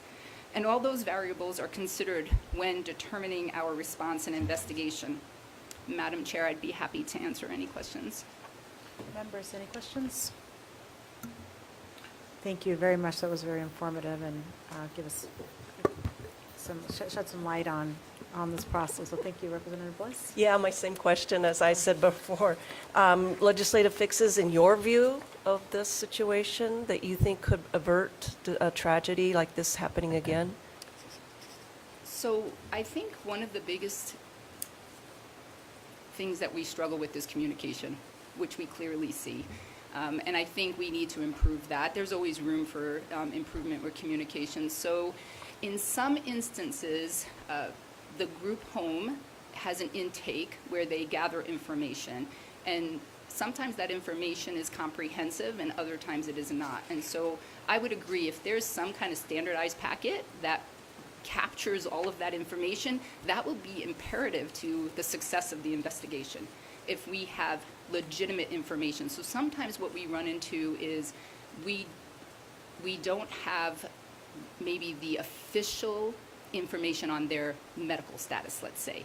And your medical status will impact what type of tier you fall to, right? And so I think we need to ensure that we're not assuming what kind of medical situation a child has, and we have the actual pertinent information. And the intake, as soon as it can happen, is the best to provide that. And then sometimes we do not have information on relatives or family and friends, and so we're at a loss on what other follow-up needs to happen. And we have to look to previous information to see if they're in our system to allow us to do additional follow-up. So I think that's one component. Another component is obviously our communication, I think, with understanding who has custody of a child. In the case with Emily, there was a little confusion initially. On the form that we received, we were told DCS, Board of the State, and that was initially how we entered it into the system. And it wasn't until later that we realized that it was actually a ward of the tribe. And I think we need to improve those type of communications. And we have a form that we fill out, and on that form, there is nowhere to write ward of the tribe. Now, we can put it in the free-form comments. I understand there's a solution, which we did. We ended up putting that in the free-form comments. But I think it would spur thought, to clarify whose custody the child is in and ensure we have the accurate information. Because had we attempted to contact the social worker for San Carlos and did not hear from her, which we did, but had we not, we would have called the DCS hotline and they would not have had any record of her, right? So there would have been some confusion, which would cause delay. So I think those type of things can improve how quickly and effectively we have information so that we can continue our investigative measures with more urgency, if you will. Thank you. Any other questions? Thank you. I have a question. Senator Hatali. Thank you, Chair. Thank you very much for your testimony. I have the police records. There is a note in here, and I see all the follow-up that was done on a daily basis. So I do see that. But there was a call, a follow-up, in which a police officer, there was contradicting information, which was later clarified. But in that clarification, there was no follow-up as far as Emily was concerned. Like the information provided from the group home to the police officer was that there was a tip that came in by a female.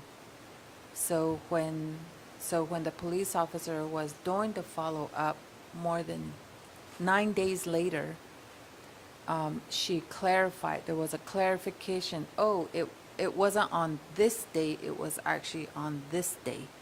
But there was no follow-through. There's no conclusion to what that anonymous tip was, or if there was any investigation on that tip. and this was dated on February 27th. Of course, by this time, she was already found and identified. But even after the fact, what is the probability of going back to what that anonymous tip, if there was any follow-up on that? Madam Chair, committee members, Senator, thank you for the question. So I think you are referring to a tip that came into the group home that was left on a voicemail. So I would like to stress that that voicemail, I do not know what the time frame was when the group home actually listened. The group home did not notify law enforcement or the investigator, even though we had communication with them. Our missing person investigator was not aware of that information until she spoke to the social services worker, who then, that's where the confusion was on the date, but that was by February 11th, right? And Yes. at that point, the social services worker had articulated that she did follow up on that tip and had clarified some information related to that tip that made that, meaning she went to the family's home, she spoke with the mother, we were able to say, okay, the tip did not bring us any further to knowing where Emily was. So we did follow up on it through the social worker, and then that social Okay. worker provided that information to us. So no, we did not have it initially, it was delayed in getting to us, but we were able to vet that prior to knowing the final situation involving Emily. Okay, thank you so much. And Chair, committee members, I wanted to bring this incident to the forefront, and I think it further provides clarification, and then also becomes very evident that communication is a factor that needs to be addressed in the licensing, regulation, and oversight of DCS to the group homes.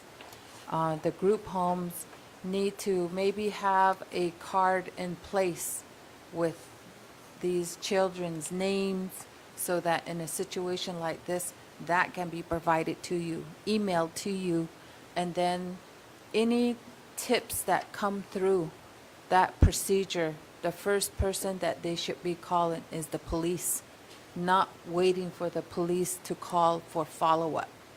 That should be something that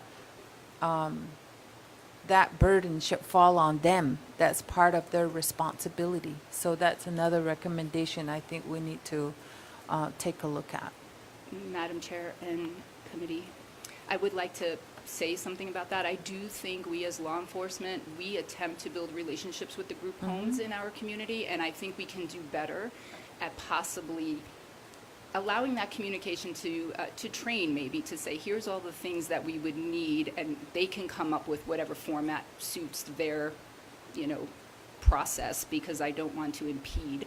But one of the things we think is helpful would be logs too, logging activities so that from one staff member to the next, they can be appraised of the situation that's going on, because maybe by the time law enforcement is following up, there's a new staff member there and may not have pertinent information. And so we can take an active role in law enforcement in building that communication and helping understand the needs we have that might then influence the information that they can obtain. Thank you. And Chair, Yes. to that point, I know that group homes do incident reports. That's something that's part of the guidelines for these group homes.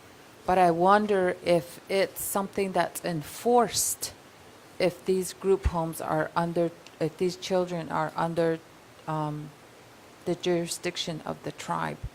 But it's something that will ensure the safety and a quicker recovery of children. So I think that that's something that we need to also look at all the way around, the communication and making sure that we do have logs.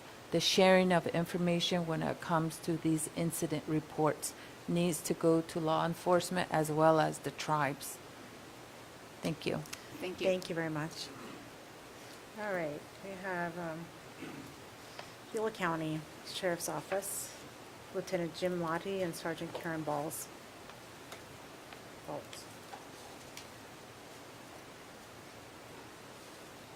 Good afternoon, Madam Chair and committee. My name is Jim Lottie. I'm a lieutenant with the Gila County Sheriff's Office. And with me today is Acting Sergeant Baltz over our Criminal Investigations Unit. I was asked to come here today and kind of represent how the Gila County Sheriff's Office handles missing persons incidents. And so I don't waste a lot of time as the chief before me from Mesa was explaining their procedure. It was basically, I was checking boxes off on our policy on how we do it. And we're pretty standardized in those areas. We don't use like the tier 1, tier 2, tier 3, but we do have, you know, at risk, which would kind of be our tier 1 situation there. Our policy, pretty much the same as what Mesa's is when an initial deputy goes out there to take a call, the information that they're going to be seeking, everything from you know, photographs if those are available, friends that the person may be associated with, where they could turn up going. One of the things, though, while sitting here during this hearing so far, I noticed there seemed to be a little bit of concern as far as how runaways may be handled different than missing children. In our Gila County Sheriff's policy, we don't really differentiate between the two. We use those terms, missing person and runaways, but anyone who's a runaway, we handle as a missing person. And that's pretty much as outlined in Arizona Revised Statute 36339, which covers missing children.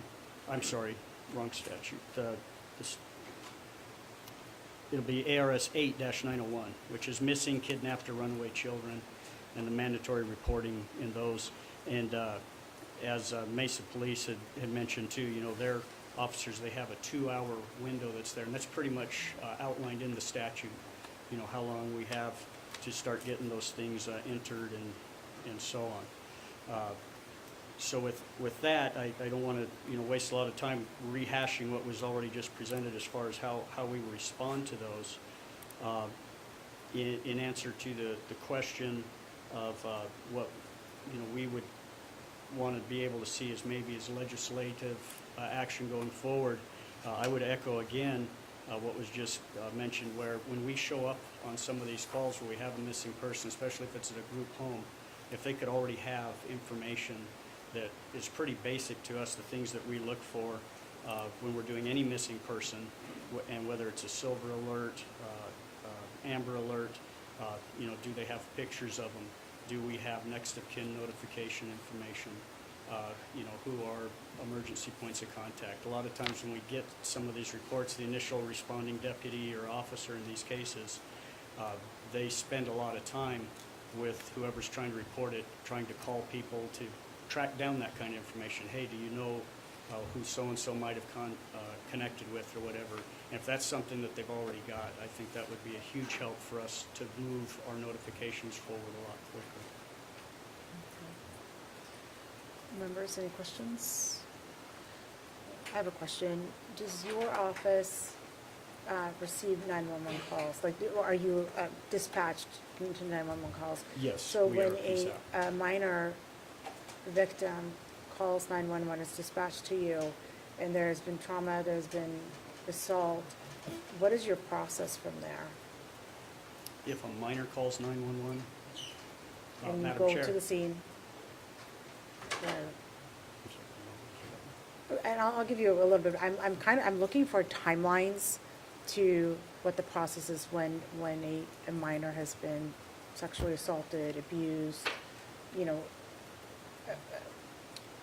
Okay, Madam Chair, just for clarification, are you saying if the minor is the one calling in, or anybody's calling in about a minor that has been? A minor is calling in. Okay. And, The response would be as rapidly as we would for anyone else. If they're calling in, and it's not uncommon for minors to call in to us on 911 to report that they've been assaulted in, you know, different ways.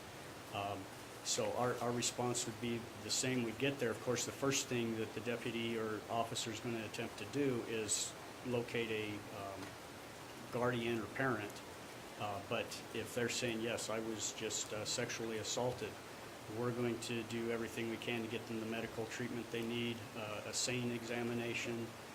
Our detectives would be called and respond to that right away. But again, at the same time, we're going to be working just as hard to get a hold of a parent or guardian also to go forward.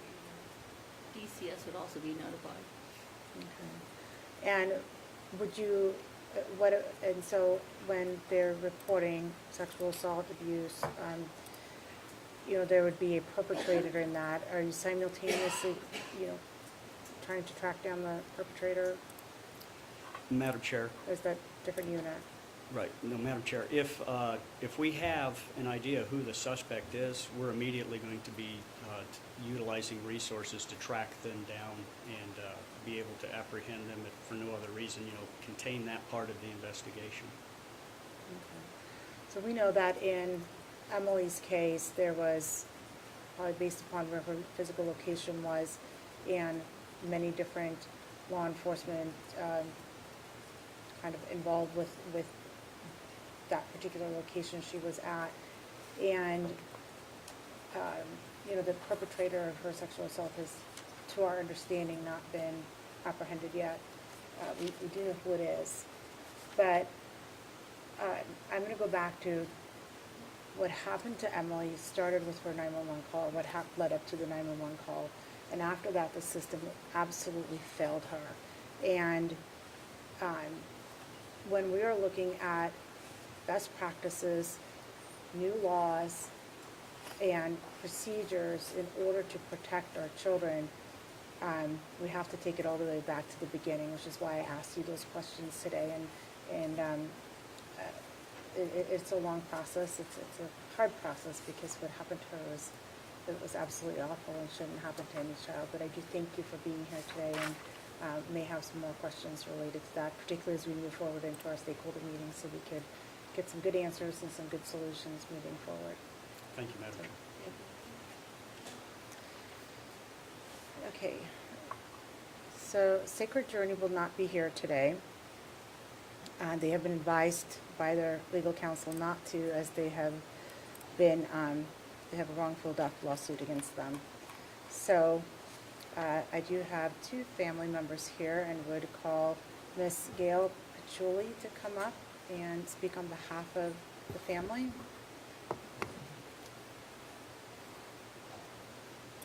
Chair, I would like to make a request, if it's okay. The question that you asked earlier to Gila County, I would like to request to have that same question posed to Officer Sneezy. Will do. Okay, I will thanks. have Ms. Patchouli, and we'll bring him back up if you're okay with that. Good afternoon, Senator Warner, committee members, along with presenters and general audience. My name is Gail Bachuli. I'm a spokesperson for Emily Pike's mother, Stephanie Josala. Yesterday, Stephanie and I were notified by legislative aid that there was a hearing going on today. So right away, I went over to see Stephanie at home and asked her if she wanted to come, that this was going to be a hearing regarding Emily and what happened. And she was unable to attend because she is still in grieving, and she decided to send me instead. So we worked on preparing a written statement for her, and I'd like to read that for you now. I would like to thank Senator Warner for hosting this very important hearing, and to all the presenters today. I am very appreciative of all the support and outpouring of love that is being shown to me and my family under these circumstances.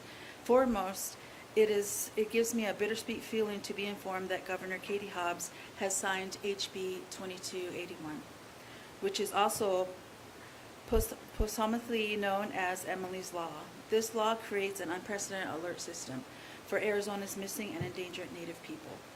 Once this bill is enacted, it will be on the forefront to protect our Arizona tribal communities and our most valuable asset, our Native children. I am very grateful to all of the folks that were involved in creating Emily's beautiful mural. This includes Myron Starr, Felicia Garcia, AJ Larson, Carrie Curley, Samuel Bindle, and Erica Raymond. I'm also indebted to Michael Collins, a welder from Texas who gifted a white towering cross of hope that reflects resiliently in Emily's hometown. I never ever thought that there was still kindness in the world.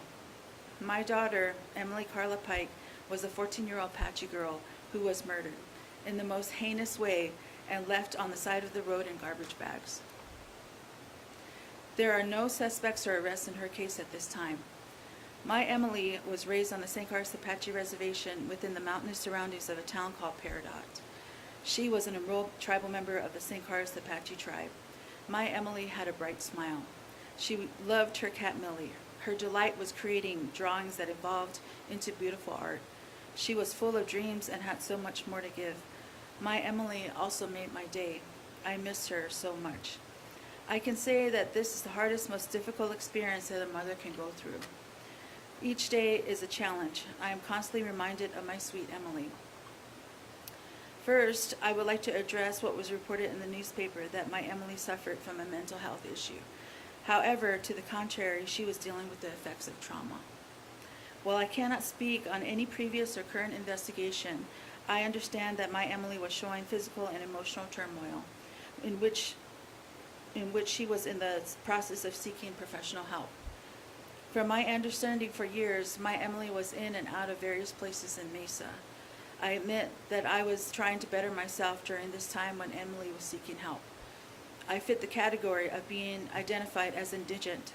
I am not educated. I rely on help wherever it is given. I do not have reliable transportation. I live in a status of poverty. But being poor is not a crime. My Emily was under custody of the St. Carlos Apache Tribe's Department of Social Services through a tribal judge's order. I truly believe that my Emily was in a safe environment. I wanted the best care for her. She was first taken to Oasis, a facility in Mesa. And Senator Warner, I do not see Oasis invited to this meeting. My request is to have Oasis answer to the services and conditions that my Emily endured there. My third request is to ask Arizona Department of Child Safety to check on the decision-making regarding removing my Emily from a level 1 facility to a level 4 group home, given that I was told she was still undergoing trauma therapy and had suicidal ideations. I am still unaware as to how this happened, as my Emily should have been gradually reduced from a level 1 care to a level 2 care and so on. The group home, Sacred Journey, reported my Emily as a runaway. Instead, she should have been reported as missing. I believe that would have allowed local law enforcement to begin a more in-depth search. It wasn't until days later that the Mesa Police Department issued a runaway/missing persons bulletin. I was not informed that my Emily was missing until a week later by Tribal Social Services. I hope that Emily's Law will erase the term runaway for minors from group homes. I'm reminded of the day I was informed of the possibility that my daughter's death was posted on social media. It was a leaked poster from the Gila County Sheriff's Office that showed of what appeared to be, to me, as trash bags. As I read the poster, I realized that it was describing remains of a body found. I was horrified. I was advised to call the Sheriff's Office to see if this was my missing daughter.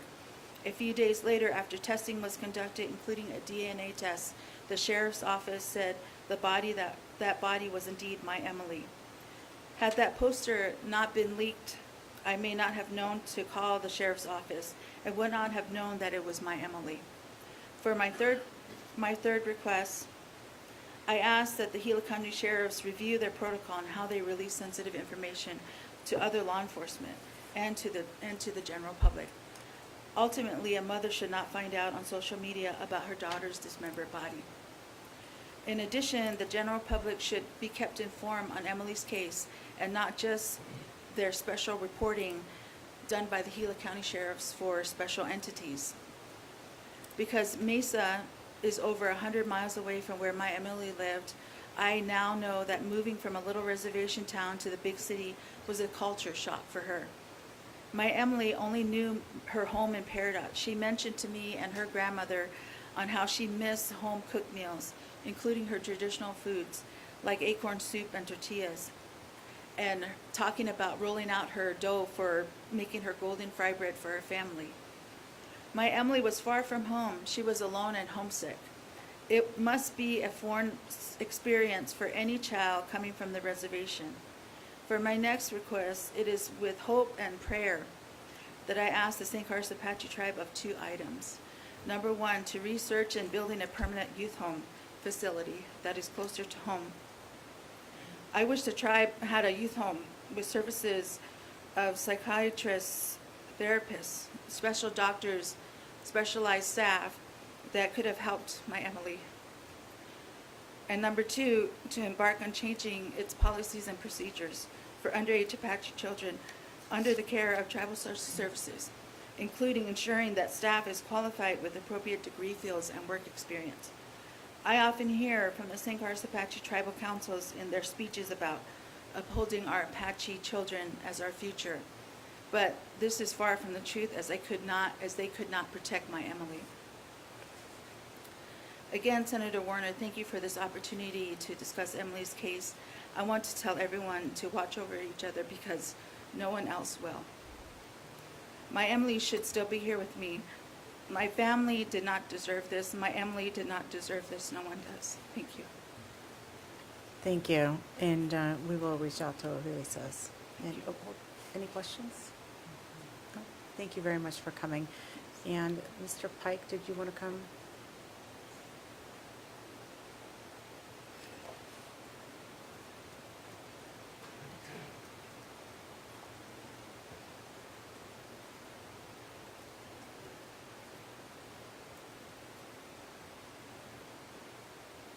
Good afternoon.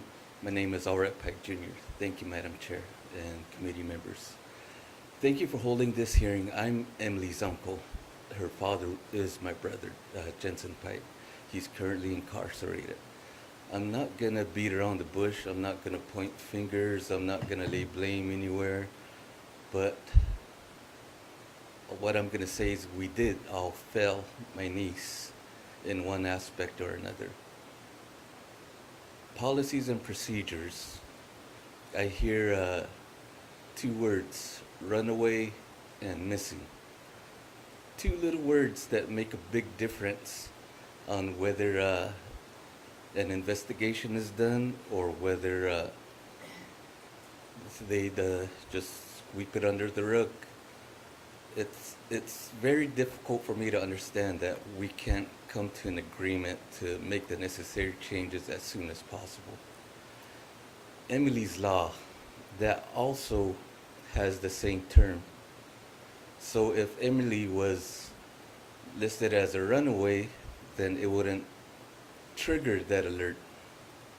So I'd like to ask the committee to review that as well to see if we can make the necessary changes so the kids that are classified runaways, or just do away with runaways and just classify everybody as missing, because it wouldn't have made a difference if she was classified as a runaway. You know, something that's named after her wouldn't have made a difference if she was still here. That's something that we need to take a look at.